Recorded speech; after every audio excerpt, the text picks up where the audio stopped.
తెలంగాణలో కానీ అంటే ముఖ్యంగా తెలుగు రాష్ట్రాల్లో చూసుకున్నట్లయితే బీజేపీ అధికారంలోకి వస్తే ప్రజాస్వామికవాదుల మీద రచయితల మీద దాడులు జరుగుతాయి. ఆల్రెడీ వరవరరావు సార్ లాంటి వాళ్ళని కానీ సాయిబాబా గారు లాంటి వాళ్ళని కానీ ఎన్నో ఏళ్ళుగా జైల్లో పెడుతున్నారు. విద్యార్థి నాయకుల మీద ఊపా కేసులు పెడుతున్నారు. ప్రశ్నించే గొంతులు గట్టిగా నిలబడే గొంతులు ఏవైతే వాళ్ళందరినీ ఊపా కేసులు ఇరికిస్తున్నారని వరకే చూసాం. చాలామంది మాట్లాడుతూ మళ్ళీ బీజేపీ అధికారంలోకి వస్తే ఈ దేశంలో ప్రజాస్వామికవాదులు అందరి మీద దాడులు జరుగుతాయి, అందరినీ గౌరీ లంకేష్ లాగానో కల్బుర్గి లాగానో చంపేసేయడం ప్రమాదం కూడా ఉంటుంది అని చెప్పేసి మాట్లాడే వరకే చూసాం. కానీ నిన్న కాకతీయ యూనివర్సిటీలో సమూహ సెక్యులర్ రైటర్స్ ఫోరం వాళ్ళు ఒక మీటింగ్ ఏర్పాటు చేసి రాజకీయంలోకి మతం ఎంటర్ అవ్వడం అనేది ఈ దేశానికి మంచిదా ప్రమాదమా అనే అంశం మీద డిబేట్ జరుగుతున్న క్రమంలో వాళ్ళు కొంతమంది లోపలికి వచ్చేసి బ్యానర్లు చింపడము, కుర్చీలు లేపి కొట్టడము, అక్కడ కాత్యాయని మేడం కానీ మెర్సీ లాంటి కేంద్ర సాహిత్య అవార్డు విన్నర్ వాళ్ళు, పసునూరు రవీందర్ కేంద్ర సాహిత్య అవార్డు, మెర్సీ మార్గరెట్ కేంద్ర సాహిత్య అవార్డు, అలాగే కాత్యాయని విద్మహే గారికి అయితే కేంద్రం ఎన్ని అవార్డులు ఇచ్చిందో కూడా మనకు తెలియదు. అంత మేధావుల మీద ఆ 3-4 యువకులు వచ్చి దాడికి దిగేటువంటి పరిస్థితి వచ్చింది. అంటే ఇది ఏ విధంగా అర్థం చేసుకోవాలి? అంటే ఈ ప్రజాస్వామ్యం గురించి లౌకికవాదం వాళ్ళ గురించి మాట్లాడే వాళ్ళ మీద బహిరంగంగా దాడులు జరుగుతాయి. ఆనాడు బైర్ నరేష్ మీద దాడి జరిగినప్పుడేమో బైర్ నరేష్ అయ్యప్పను విమర్శించిండు కాబట్టి అది నచ్చలేదు అని చెప్పేసి దాడి చేసినామని చెప్పారు. కానీ ఈరోజు అసలు లౌకికవాదం గురించి మాట్లాడితేనే దాడి చేసే పరిస్థితి వచ్చింది. ఇది ఏ రకంగా మనం అర్థం చేసుకోవచ్చు? మీరు ఇచ్చే మెసేజ్ ఏంటి? రాకేష్ గారు, ఇవాళ అధికారంలో ఉన్నటువంటి పార్టీ నాయకత్వం, మోడీ గారి ఆధ్వర్యంలో నడుస్తున్నటువంటి ప్రభుత్వం, వీళ్ళ ప్రాజెక్ట్ ఏమిటి?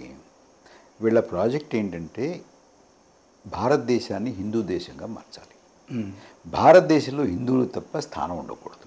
వాళ్ళు ఎన్ఆర్సీ పట్టుకొచ్చినా, సిఏఏ పట్టుకొచ్చినా, మరొకటి పట్టుకొచ్చినా ఆ దిశగానే వెళుతున్నారు. ఆర్టికల్ 370 ఇవన్నీ కూడా ఆ దిశగా వెళుతున్నారు. దీన్ని ప్రశ్నించేటటువంటి వాళ్ళు, దీన్ని తిరస్కరించేటటువంటి వాళ్ళు, దీన్ని తప్పుపట్టేటటువంటి వాళ్ళు, ఆ గొంతు వినపడితే వీళ్ళ బండారం బయటపడుతుంది, నిజం తెలుస్తుంది ప్రజలకి అని వీళ్ళ గొంతులను నొక్కడానికి చూస్తారు.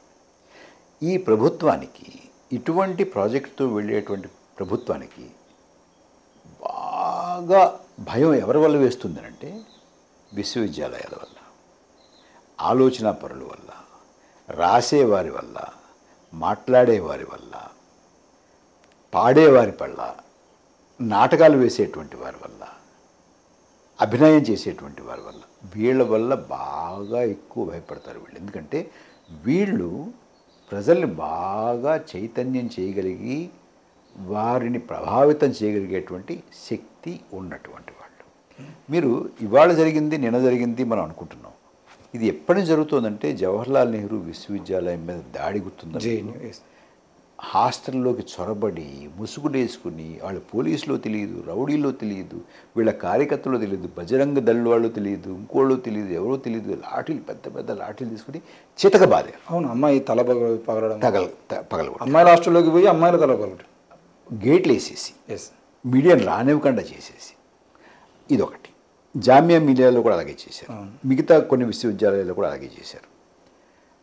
అట్లాగే సాయిబాబా లాంటి వారు రాసేటటువంటి వాళ్ళు, వరవరరావు గారు లాంటి వాళ్ళు, వీళ్ళందరినీ లోపలేసారు. స్టాన్ స్వామిని లోపలేసేసారు. అంటే వారు అక్కడ ఉన్నట్టు ఆదివాసీలకి అండగా నిలబడి వారి హక్కుల గురించి పోరాడుతున్నారని వాళ్ళని నోరు మోయించేశారు. కప్పన్ సిద్దికి లాంటి వాళ్ళని ఇబ్బంది పెట్టారు. ఇంకా ఉమర్ ఖాలిద్ వాళ్ళు లాంటి వాళ్ళు ఇంకా జైలులో మగ్గుతున్నారు. అనేక మందిని లోపలేసేస్తారు. మిమ్మల్ని ఎప్పుడు వేస్తారో తెలియదు, నన్ను ఎప్పుడు వేస్తారో తెలియదు. మొన్న మధ్య ఎవరు నాతో అన్నారు, ఇంత స్వేచ్ఛగా మాట్లాడుతున్నావు కదా, ఇంత స్వేచ్ఛగా మాట్లాడుతూ కూడా ప్రజాస్వామ్యం లేదు ఈ దేశంలో అంటారు ఏంటంటే, నేను చెప్పాను, మాట్లాడిన తర్వాత ఏం జరుగుతుందో దాన్ని బట్టి ప్రజాస్వామ్యం ఉందో లేదో చెప్పాలి. కానీ నేను ఇప్పుడు మాట్లాడుతున్నాను, మీరు ఇది వేసిన తర్వాత మీ మీద దాడి చేస్తారు, నా మీద దాడి చేస్తారో తెలియదు.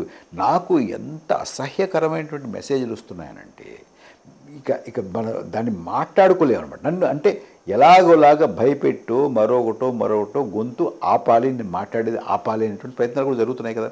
ఇదంతా ఒక పక్క.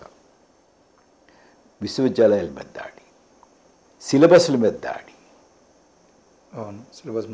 సిలబస్లు మార్చడం, మాట్లాడే వాళ్ళ మీద దాడి, ముఖ్యమంత్రుల మీద దాడి, వాళ్ళని లోపలేయడం, ఇంత జరుగుతుంది. రైతులు చూడండి, ఇప్పుడు మీరు ఒక చట్టం తీసుకొచ్చారండి. ఆ చట్టం మాకు బాగుండదు, మంచిది కాదు, మాకు హాని చేస్తుంది అనేటువంటి వాళ్ళు ఢిల్లీ వచ్చి మీకు మెమొరాండం ఇస్తామంటే వాళ్ళు ఢిల్లీకి రాకుండా మీరు ముళ్ళ కంచెలు వేసేసి రోడ్లు తవ్వేసి వాళ్ళ మీద దాడి చేసి బాష్పవాయువు ప్రయోగించి రబ్బర్ బుల్లెట్లు చివరికి అసలు బుల్లెట్ కూడా ప్రయోగించి 730 మందిని పట్టున పెట్టుకున్నారు. మీకు చైనా వాళ్ళు 4000 చదరపు కిలోమీటర్లు ఆక్రమించి కూర్చుంటే వాళ్ళ మీద ఒక్క బుల్లెట్ కూడా నువ్వు పేల్చలేదు కదా. ఇప్పటికీ లడాఖ్లో ధర్నా జరుగుతున్నా పట్టించుకోలేదు, మణిపూర్లో ఏం జరుగుతుందో పట్టించుకోలేదు. కానీ రైతులు మాత్రం ఢిల్లీకి వచ్చి నీకు మెమొరాండం ఇవ్వకూడదు, నీకు ఒక వినతిపత్రం ఇవ్వకూడదా? ఇదే ఆ దేశంలో ప్రజాస్వామ్యం. ఈ రకమైన నిన్న వరంగల్లో జరిగినటువంటిది ఇదే క్రమంలో చూడాలి మనం. అంటే ఈ ప్రభుత్వానికి ప్రజాస్వామ్యం, 4 మాటలు మాట్లాడేటువంటి వాళ్ళు, ప్రశ్నించేటటువంటి వాళ్ళు, అడిగేటటువంటి వాళ్ళు, నిజాలు చెప్పేటటువంటి వాళ్ళు అంటే కిటం. వాళ్ళని ఎలాగోలాగా వాళ్ళ నోళ్ళు మూయించాలి, వాళ్ళ మాట బయట వాళ్ళకి తెలియకుండా ఉండాలి. రాకేష్ గారు, ఈ దేశంలో ఈ ప్రభుత్వం వచ్చిన తర్వాత ఇంటర్నెట్ని కట్ చేయడం అనేటువంటిది ఎప్పుడూ లేనంత ఎక్కువగా, ప్రపంచంలో ఏ దేశంలోనూ లేనంత ఎక్కువగా ఇక్కడ జరుగుతుంది. మీకు వాళ్ళ మణిపూర్ నుంచి మీకు మెసేజ్ రాదు, మీరు పంపించడానికి లేదు. కాశ్మీర్లో వాళ్ళు 370 పెట్టిన వెంటనే కొన్ని మాసాల పాటు అందరిని మాజీ ముఖ్యమంత్రులతో సహా అందరిని అరెస్ట్ చేసి పెట్టారు. వాళ్ళ నుంచి మనకు మెసేజ్ లేదు, మన నుంచి వాళ్ళకి మెసేజ్ లేదు. ఇంటర్నెట్ లేదు, సమాచారాలు లేవు, ఫోనులు లేవు, పోస్టేజ్ లేదు, వెళ్ళడానికి లేదు, వెళ్తుంటే ఆపేశారు.